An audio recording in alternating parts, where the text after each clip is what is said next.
നിങ്ങൾ ഭാരതമാതാവിനെ കണ്ടിട്ടുണ്ടോ? ആരാണ് ഭാരതമാതാവിനെ കണ്ടിട്ടുള്ളത്? എന്നിട്ട് അയാൾ വിശദീകരിക്കുന്നു.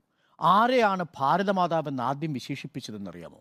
1944 റങ്കൂണിൽ ഇന്ത്യൻ നാഷണൽ ആർമി രൂപീകരിക്കുമ്പോൾ നേതാജി സുഭാഷ് ചന്ദ്രബോസിന് 1,25,00,000 രൂപ കൊടുക്കാൻ ഒരു വ്യവസായി മുന്നോട്ട് വന്നു.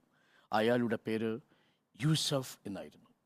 ആ യൂസഫ് എന്ന് പറയുന്ന ആൾ, യൂസഫ് മഫാനി എന്ന് പറയുന്ന അയാൾ 1,25,00,000 രൂപ കൊടുക്കുമ്പോൾ തൊട്ടു പിന്നിൽ ആ വേദിയിൽ ഒരു ഉമ്മ ഇരുന്ന് കരയുന്നുണ്ടായിരുന്നു. ആ ഉമ്മയോട് ചോദിച്ചപ്പോൾ ഉമ്മ പറഞ്ഞു, മോനെ, എൻ്റെ കയ്യിൽ പണമില്ല, ഉണ്ടായിരുന്നെങ്കിൽ ഞാൻ ഉള്ളത് മുഴുവൻ നിനക്ക് തരുമായിരുന്നു എന്ന് സുഭാഷ് ചന്ദ്രബോസിനോട് പറഞ്ഞു. അപ്പോൾ സുഭാഷ് ചന്ദ്രബോസ് ഉമ്മയോട് പറഞ്ഞു, ഉമ്മയ്ക്ക് പണമില്ലെങ്കിൽ എന്താ, ഒരു മകനില്ലേ എന്ന് ചോദിച്ചു. ഷാനവാസ് ഖാൻ. ആ ഷാനവാസ് ഖാനെ ഉമ്മ ഇന്ത്യൻ നാഷണൽ ആർമിയുടെ ഭാഗമായി ചേർത്തു.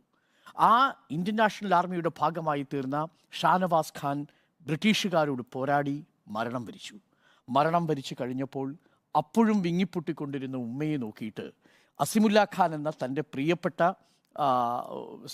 സുഹൃത്തടക്കമുള്ളവർ മുന്നോട്ട് വെച്ചൊരു ഒരു മുദ്രാവാക്യമാണ് ഭാരത് മാതാ കി ജയ്. നിങ്ങൾ ഭാരതമാതാവിനെ കണ്ടിട്ടുണ്ടോ? ഇതാ ഈ ഉമ്മയാണ് ഭാരതമാതാവ് എന്ന് പറഞ്ഞു.